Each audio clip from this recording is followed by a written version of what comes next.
एक गांव था। वहाँ पर एक परिवार रहता था। वो इतने गरीब थे कि उनके पास खाने तक का भी नहीं जुगाड़ हो पाता था। वे जब दोनों वक्त कमाते तभी दोनों वक्त खाने का जुगाड़ हो पाता था। और माँ तो इतनी दयालु और उदार थी कि पति और बच्चों को भोजन देने के बाद ही खाना खाती थी। इतने कष्ट काल में भी उन्होंने बच्चों को स्कूल भेजा।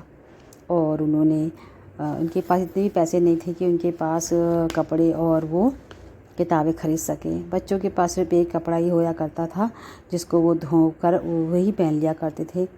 और दंपति बेचारे गंदे कपड़े ही पहनकर गुजारा करते थे। उनकी 3 पुत्रियां थी और 2 पुत्र जो कि स्कूल जाते थे। और एक ही पुत्र ऐसा निकला था उनका जिसको वो एक उत्साह देने वाला उदाहरण था। उसका नाम था सुंदर। वो बचपन से बहुत ही फुर्तीला और होशियार था।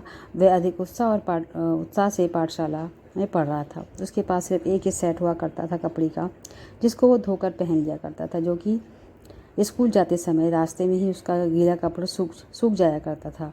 हिंदी भाषा में स्कूल में सीख लिया और उससे ही वो एकदम प्रथम आया। फिर उसने आगे की पढ़ाई को चालू रखा। गरीबी के कारण माँ बाप बोले तुम आगे कॉलेज मत जाओ और हमारे साथ कुली का काम करो, लेकिन बच्चा हार नहीं माना। वह बहुत दुखी हो गया। भगवान के मंदिर जाकर प्रार्थना की, हे भगवान, मैं आगे पढ़ना चाहता हूँ, मेरी मदद करो।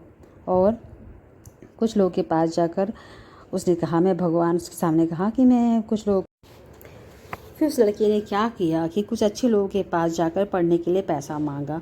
कुछ लोगों ने आशीर्वाद के साथ पैसा दिया और कुछ लोगों ने निंदा की।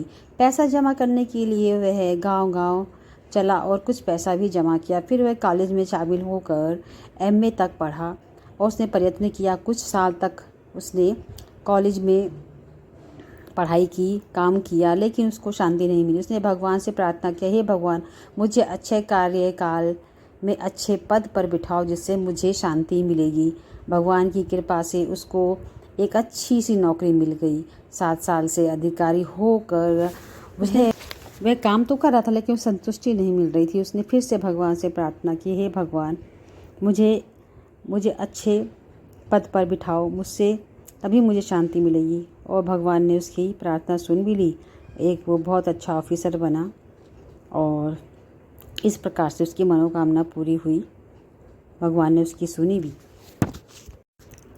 वह सुंदर नाम का व्यक्ति रुका नहीं, चलता रहा, निरंतर प्रयास करता रहा, भगवान की आराधना करता रहा और उसने अपनी बदहाली को खुशहाली में बदल दिया।